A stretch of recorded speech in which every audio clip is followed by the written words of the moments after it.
యాదగిరిగుట్ట మండల కేంద్రంలో premier explosives పరిశ్రమ కార్మికుల సమస్యలపై ప్రతిపక్ష కార్మిక సంఘాల సమావేశం జరిగింది. ఈ సమావేశానికి ముఖ్య అతిథిగా హాజరైన సిఐటియు జిల్లా కార్యదర్శి కల్లూరి మల్లేశం మాట్లాడుతూ యూనియన్ ఎన్నికల సమయంలో కార్మికులకు 18,000 రూపాయల వేతనం ఒప్పందం చేస్తామని హామీ ఇచ్చిన టీఆర్ఎస్ కేవీ, బీఎంఎస్ యూనియన్లు 14 నెలలు గడిచినా ఆ హామీని అమలు చేయడంలో విఫలమయ్యాయని విమర్శించారు. కార్మికుల డెత్ కేసుల పరిష్కారం, ఈఎస్ఐ పరిధి దాటిన కార్మికులకు 7 లక్షల రూపాయల మెడికల్ ఇన్సూరెన్స్ కల్పించడం, పీఎఫ్ సీలింగ్ ఎత్తివేయడం వంటి అంశాలను వెంటనే పరిష్కరించాలని డిమాండ్ చేశారు.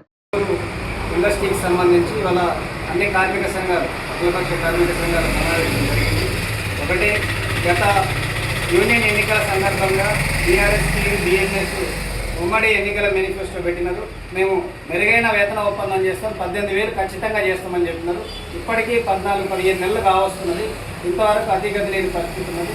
తక్షణమే ఎన్నికల ఇచ్చిన హామీ ప్రకారం 18,000 మెరుగైన అగ్రిమెంట్ చేయాలని చెప్పి డిమాండ్ చేస్తా ఉన్నారు. అదే కాదు, డెత్ కేసుల సమస్యలను పరిష్కారం చేస్తాను, అదే సపోర్ట్ లేకుండానే ఉన్నది.